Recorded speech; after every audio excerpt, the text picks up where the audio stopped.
Este episodio de hoy para mí es bien especial porque es con un gran amigo mío que hoy es una de las figuras más importantes en el mundo digital cuando de nutrición se habla. Se genera mucha controversia hoy por hoy en este mundo, pero esto comenzó siendo un proyecto muy pequeño. De hecho, cuando llegamos a 700 seguidores, él estaba bastante aterrado. Y cuando llegamos a 1000, yo recuerdo que él me llamó y me dijo: César, no puedo creer que tengamos 1000 seguidores. Vamos a comer hoy a un restaurante muy famoso en la ciudad de Pereira y fuimos a celebrar 1000 seguidores. Hoy el proyecto Casamed tiene más de 500,000 seguidores en Instagram, otros tantos más en TikTok, y hoy es un referente de la medicina nutricional. Y Carlos Andrés Zapata, ¿cómo me alegra tenerte hoy aquí en nuestro podcast? Por fin. Por fin. Y eso se lo digo a todos porque hace rato veníamos tratando de programar pues cuándo vernos, pero por motivos de la agenda de ambos no habíamos logrado. Pero créanme que lo que dijo César al principio es verdad, tanto para él como para mí. Es un placer enorme poder estar hoy aquí charlando, ¿cierto? Contando cosas que salen un poco de mi escenario tan formal como lo es ser el médico con especialidades, etcétera, sino más hoy contando una experiencia tan constructiva como ha sido esto, no solo en lo personal, sino que me ha enseñado cosas de crecimiento en equipo, que seguro las vamos a estar hablando. Entonces, de verdad, querido amigo, muchas gracias por invitarme y a todo el equipo que hoy está haciendo todo esto posible. Y empecemos sentimentales. Que no somos sentimentales, ¿no? En el 2019, cuando hablamos por primera vez, que ya vamos a contar de cómo fue esa conversación, ¿te imaginaste que 7 años después, 6 años después, estaríamos grabando un podcast contando lo que se ha hecho de ahí para atrás? Ni en mis más supersticiosos sueños, César, llegué a considerar, hermano, que hoy por hoy una palabra, un mensaje, en promedio llegar a más de 10 millones de personas, que es el promedio de audiencia que tenemos en nuestra cuenta de TikTok. De Instagram. Sin contar los de TikTok, ni los del podcast pues, que tengo, ni del canal de YouTube.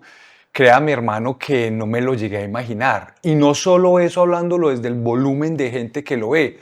No me imaginé llegar a ser la persona que soy hoy y haberme construido a través de todo lo que este proyecto ha contenido, desde la presencia digital. No me llegué a imaginar que esto me iba a ayudar a transformar en el profesional que soy hoy, porque es que definitivamente, y también lo hablaremos en algún momento, a mí todo este cuento me ha transformado también mi visión de la profesión, el ejercicio, cómo la hago, cómo me percibo incluso como profesional. Entonces, hermano, ha sido increíble. Usted sí te ha sido increíble. Yo me acuerdo que cuando Casa llegó a nosotros y empezamos a charlar, me dijo: mi propósito es entregar valor, ¿cierto? Empezarle, porque había una coyuntura en ese momento, mucho, yo digo, niñito influencer, empezó a hablar de lo que las personas tenían que comer, con la responsabilidad. Y yo me acuerdo que vos me dijiste: no, yo tengo que salir o tenemos que empezar a hablar esto desde la ciencia. Sí. ¿Cierto? O sea, yo le decía: no, pero ¿cuál es tu objetivo de negocio? Y me dijiste: no, yo quiero empezar a hablar. Y otra cosa bastante particular fue que me dijiste: pero eso sí, no me vayas a poner a hacer un video. Y eso es una infidencia que quiero contarle pues a todos, que incluso pues la puedes sustentar. Obviamente cuando yo empecé a acercarme a César en todo este proceso, la visión de César estaba muy circunscrita a lo usual, que es, bueno, este man, ¿cuántos pacientes va a querer ver por mes o a cuántos pacientes más va a querer ver? Lo cual no está mal, por supuesto, y la mayoría de mis colegas probablemente hacen presencia digital por aumentar un flujo, un tráfico de consulta particular, etc. Entonces, cuando yo me enfrenté a esta primera pregunta de César, que iba pues como circunscrita a esto, yo me senté a analizar y fui muy sincero con él. Yo le dije: no, César, es que ese no es mi objetivo. Si resultan pacientes, qué bacano, pero mi objetivo era ese, porque el objetivo, cuando digo ese, era ese: dar significado y tener un propósito que la verdad me costó encontrarlo, César. Aquí podemos contar otras cosas, coincidencias como amigos. En el año 2018 estaba muy bien como médico, especialista, internista en una clínica gigante, con unas responsabilidades bacanas, facturando bien. Pero vos te acordás que íbamos y entrenábamos y montábamos bicicleta y en medio de la montaña yo le decía a César, yo no es que esté buscando la plenitud, pero no estoy sintiendo que lo que yo esté haciendo en este momento, ni con mi vida, ni con lo que hago estoy impactando a la gente, o qué es esto que yo estoy buscando, no lo sabía. Y te acordás que me fui, renuncié a todo y me fui 8 meses, 9 meses a buscar en otro trabajo que no tenía nada que ver con medicina, en otro país, en otro lugar. Desde allá hablábamos y desde allá fui encontrando una cosa muy importante que menciono esto porque es importante para cuando llegué y cómo me ayudaste a enrutarlo. Y es que en ese momento encontré cuál era mi propósito y el significado de mi propósito, que eran dos cosas importantísimas, porque uno no solo es propósito, uno es quizás más significado. ¿Y qué significado tenía para mí ser médico? ¿Qué significado tenía para mí ser Carlos Andrés Zapata como hijo, como pareja, como amigo? Era enseñar, era educar, era inspirar. Ahí estaba mi significado. Entonces cuando yo volví, yo me acerqué a César otra vez y montando bicicleta, me acuerdo mucho. Le dije, hermano, este es mi significado. Y César me dijo, ¿y entonces cómo lo va a lograr? Y yo le dije, pues no tengo ni idea. Para mí el camino era voz a voz, paciente a paciente en el consultorio, detrás del escritorio. Y César me dijo, venga, que es que hoy en día existe el mundo digital. Y para mí en ese momento, exactamente como lo dijiste, hermano, el mundo digital era una parafernalia, era un show, era un truco, era muy por allá. Sí, era muy superficial. Muy superficial, sí. Era muy superficial. No lo entendía como un camino que me podía llevar o acercar a que mi propósito tuviera el significado mayor que tiene mi vida. Entonces, ahí en ese momento cuando nos empezamos a hablar y acercar y me dijiste, ¿qué preferís? ¿10 pacientes que veas impactar uno a uno o quizá llegarle a 1000, 5000 con un mensaje, 10.000? Y yo dije, pues hermano, si mi significado y propósito es este que por fin lo logré encontrar, que es inspirar, enseñar, pues cuantas más personas logremos tocar mejor. Y empecé a ver esta ruta digital como camino hacia ese proceso y empecé a quitarle ese significado errado que tenían para mí las redes, el ecosistema digital, y empezó a ser parte de mi camino hacia el propósito y significado de vida. Y entonces ahí fue donde, claro, por eso fue que te dije, no me vas a poner ni a grabarme, ni a tomarme fotos, porque me parecería la cosa más egocéntrica del mundo, además que me autocriticaba, etcétera, se escucha uno la voz, se da cuenta que uno no es tan buen comunicador como cree que es, etcétera. Pero entonces me empezaste a mostrar que habían cosas mucho más valiosas de cómo se ve uno, etcétera. Y ahí comenzó esto y pues ha terminado en lo que mencionaste. Y yo creo que la gente ha valorado mucho el mensaje, ¿cierto? La gente ha aprendido muchísimo contigo. Y como uno de los principales objetivos era enseñar, empezamos a hacer cursos, ¿cierto?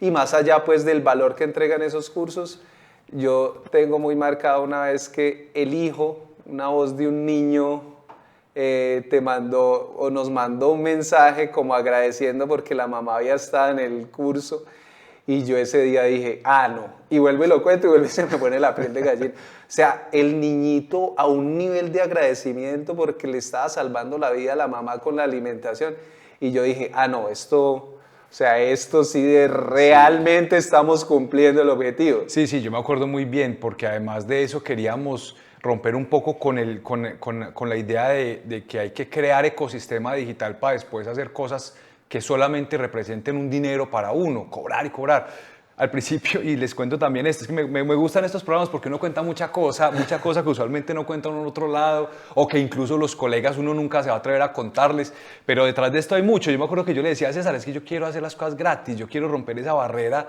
que entonces democratizar un poco el acceso a información de calidad, porque si los que nos ultra especializamos en esto, cada vez cobramos más por cualquier acceso a información que yo le pueda dar a la gente. Mi consulta cada vez más cara, mis cursos cada vez son más caros, mi ecosistema digital entonces ya tiene una parte que es ultra privada y solo de pago. Yo le decía, César, democraticemos esto, hagámoslo gratis. Nos dimos cuenta en ese aprendizaje que puede haber un componente filantrópico en esto, pero que definitivamente la gente le da valor a esto cuanto más le va costando.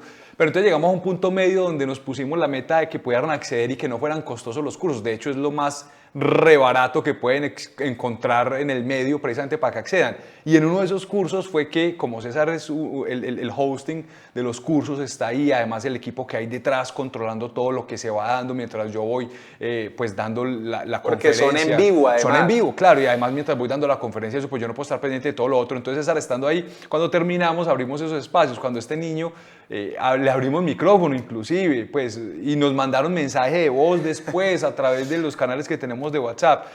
Y eso es lo que finalmente es bacano trabajar con quienes uno va generando alianza, ¿cierto?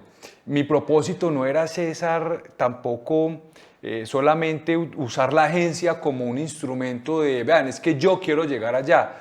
Mi propósito también incluso durante todo ese trayecto era cómo toco a César de alguna manera, cómo también yo le aporto algo a la agencia, no desde el punto de vista de tráfico de otros clientes para ustedes ni nada de eso, sino cómo la agencia también va aprendiendo algo nuevo conmigo, con mis ideas, con lo que estamos ejecutando. Entonces en ese momento sentí que hubo una confluencia de tus propósitos, de tu significado desde la agencia con el mío como especialista, como educador, como inspirador. Y eso realmente hace que un proyecto pues la rompa. Y digamos que salgámonos un poco de la poesía. O sea, para Carlos Andrés, yo soy testigo, Casamet, su principal propósito siempre fue entregar valor. Pero sin duda, ¿cierto? Y eso no es un secreto ni lo vamos a ocultar nunca. Eso empezó a hacer crecer el negocio, claro, ¿cierto? Claro. Y Carlos Andrés...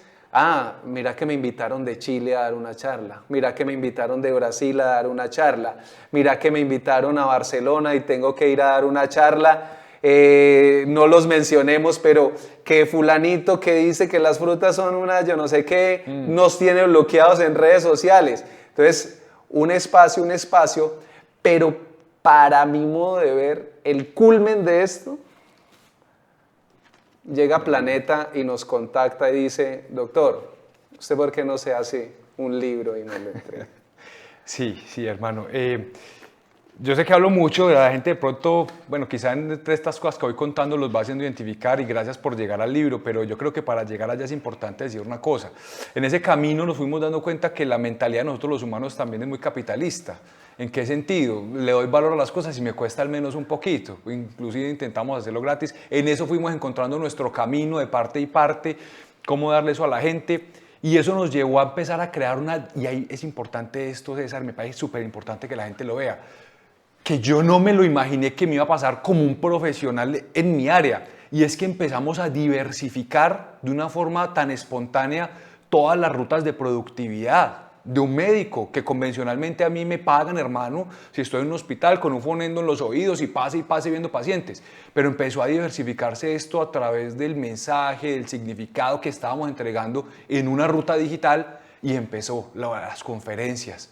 Empezó lo de intervenciones en grandes grupos empresariales, no solo la consulta, empezó este tipo de cosas, invitación a podcast, las conferencias, y en esas cuando llega lo del libro, que sin lugar a la duda, pues por ahí dicen que uno alguna vez en la vida tiene que escribir un libro, yo pienso que sí, sí. Y sabes una cosa, como que a uno mismo, y eso nos pasa a todos, a uno mismo es muy difícil creerse el cuento uno mismo, y ya al nivel, o sea, estábamos en Corferias, en la Feria del Libro de Bogotá, o sea, año 2024. calcule el nivel de eso. Alejandro Gaviria, sí. Del lanzamiento, María Jimena Duzán para el lanzamiento. Y tenemos que contarlo, teníamos miedo de que no fuera a ir nadie al lanzamiento, ya a ese nivel. Sí, porque Planeta nos separó un salón grande para lanzamiento, me acuerdo. Patentico. Fuimos, por supuesto, no faltaría menos que yo no fuera el presentador ese día, y ese día el auditorio lleno, y volvemos a lo mismo. Una señora pidió la palabra. Sí, señora, porque al final abrimos las preguntas. doctor, yo quiero agradecerle porque yo lo sigo a usted en las redes y gracias a usted me curé yo no sé qué enfermedad, que después yo le decía, ¿qué enfermedad es esa? ¿Cierto? Unas cosas súper raras. Entonces uno dice, güey, madre, o sea, estamos haciendo cosas que impactan. Por supuesto, de algo hay que vivir, pero la gratificación de una cosa como esas, pues no se paga con nada. Sí, no, César, o sea, hay un dicho que a mí me gusta, que de la economía lo he sacado a la parte personal y dice en la parte de economía y de finanzas personales que uno no puede poner todos los huevos en la misma canasta, que uno tiene que diversificar su portafolio de ingresos. Mira, hermano, que yo he sentido lo mismo en la parte emocional. Uno debe diversificar sus canales de ingresos de felicidad. Y uno de esos fue el libro. Uno de esos, para mí, ha comenzado a ser este medio digital. Precisamente por lo que estás diciendo, porque es que uno no le está viendo la cara a alguien y quizá esa persona a la mejor información de calidad, científica, lo más veraz, desinteresada, a la que puede acceder es a través de una red social que es gratis. Porque hoy en día hasta en los pueblos tienen para Facebook, tienen para Instagram. En un pueblo en el Guainía. Póngalo lejos, y se lo digo, yo que hice rural en el Amazonas, yo que estuve metido en la selva, 8 días viajando en bote hasta llegar al lugar donde hice el rural, 1 año y medio y me quedé.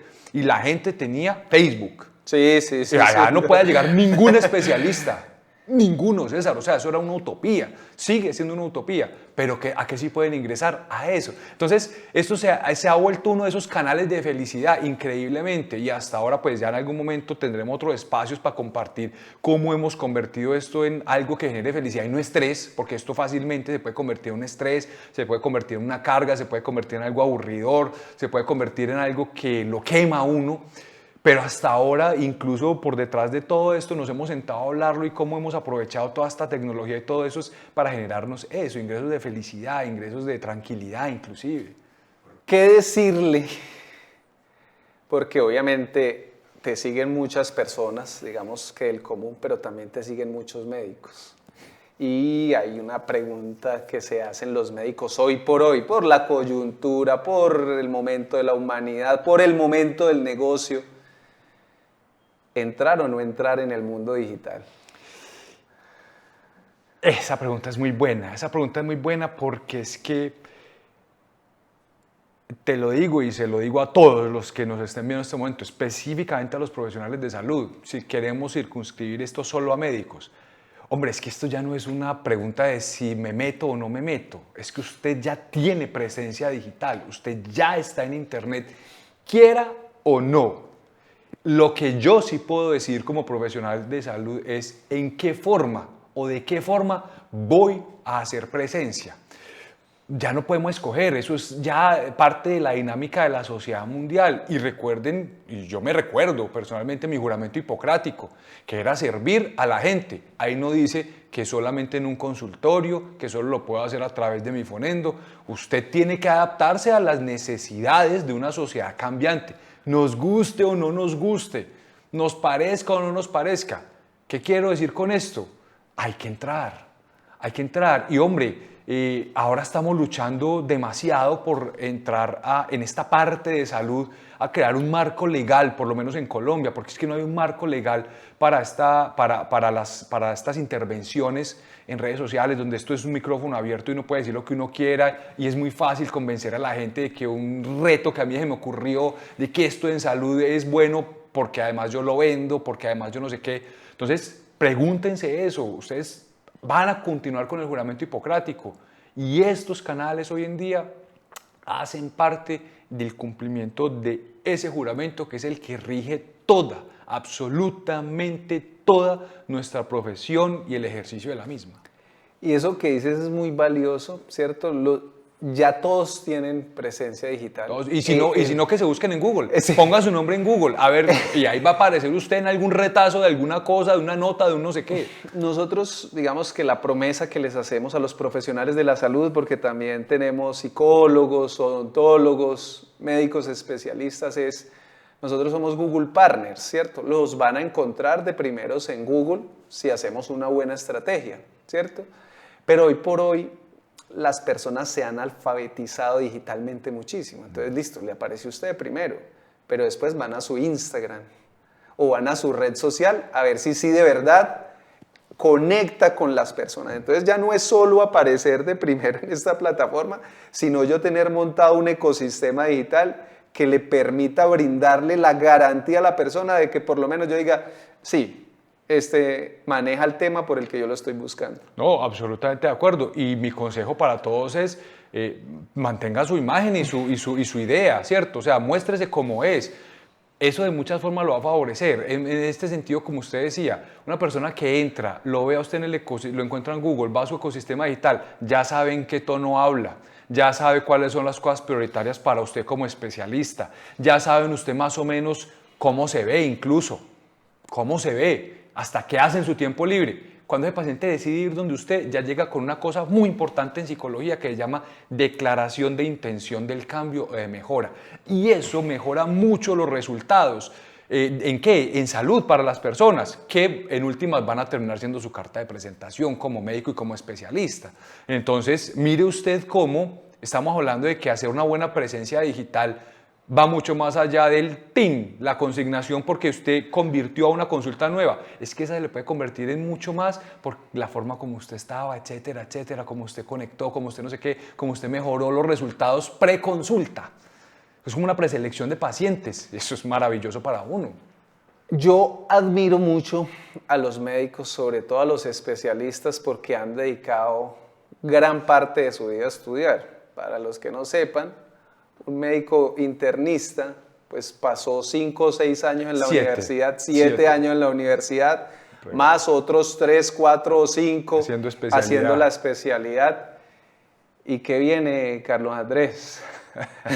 Es una cosa muy linda porque ya hoy sí lo podemos decir. Hoy ya lo podemos decir. Podemos decir que después de ser 7 años médico especialista en medicina interna y nutrición clínica, vi la posibilidad, pero sobre todo el sueño de seguir escalando académicamente, no solo por beneficio propio, también por tener la oportunidad de participar en muchas más cosas desde el punto de vista político, y no lo digo político de politiquería, sino político de generar guías a nivel nacional para médicos, etc. Entonces, ahora vamos a estar con la Universidad de Antioquia en el departamento de endocrinología, con 2 de los mejores hospitales que hay en Latinoamérica, que es el Hospital San Vicente y el Hospital Pablo Tobón, donde voy a ultra especializar los conocimientos en endocrinología, metabolismo, pero que es algo que precisamente quienes han visto el episodio se dan cuenta que está en línea totalmente con el significado y el propósito, que lo hablábamos desde el principio. Y una cosa interesante, César, y perdón que te interrumpa, pues porque eso me parece importante contarlo. Cuando me hicieron el examen y la entrevista, mis profesores endocrinólogos de los mejores de Colombia, yo tenía un poquito de susto porque precisamente todavía puede existir un poco este prejuicio incluso frente al médico que está en el medio digital. Este ya no es médico, este se volvió influencer. Y eso es un poco peyorativo, e incluso lo he visto que en mi medio te discriminan un poco. Como que te estereotipan. Sí, y como que te subestiman un poco con eso. Y yo tenía un poco de susto que mis profesores de pronto fueran a estar un poco precavidos con esto, ¿no? Ahora es una estrellita de redes sociales y va a venir aquí con el bailadito y nos va a aparecer aquí en un bailadito y no hay que... Y me sorprendieron, hermano, diciéndome, hombre, Carlos, es que eso nos importa. Es que hoy desde la universidad vemos que esto es una labor obligatoria de nosotros los médicos, hacer una presencia digital responsable. Y a mí eso, hermano, me llamó mucho la atención de mis profesores y me llenó de mucho orgullo y de mucha fuerza y de ganas de seguir precisamente en esta ruta digital, César, por todo eso. Me alegra profundamente que vayas a dar ese paso, me alegra profundamente todo este camino recorrido, te felicito, gracias. Te admiro mucho. Y qué bueno que les hayas contado esta historia a los pacientes y a tus colegas. Sin duda tendremos que grabar muchos más podcasts porque tenemos más historias que contar. Pero yo especialmente este capítulo se lo quiero dedicar a doña Berta, la mamá de Carlos Andrés, que en un momento ella me sentó y me dijo, háblele usted a mi hijo que él está dedicado, empeñado en ese proyecto de Casamed y se retiró de una clínica muy prestigiosa, dígale que vuelva. Y yo le dije a doña Berta, se acordará de mí que en algún momento usted va a decir, fue la mejor decisión que pudo haber tomado mi hijo, y hoy se lo digo, fue la mejor decisión que pudo tomar su hijo. A todos ustedes, muchas gracias por haber visto este capítulo y nos vemos en el siguiente.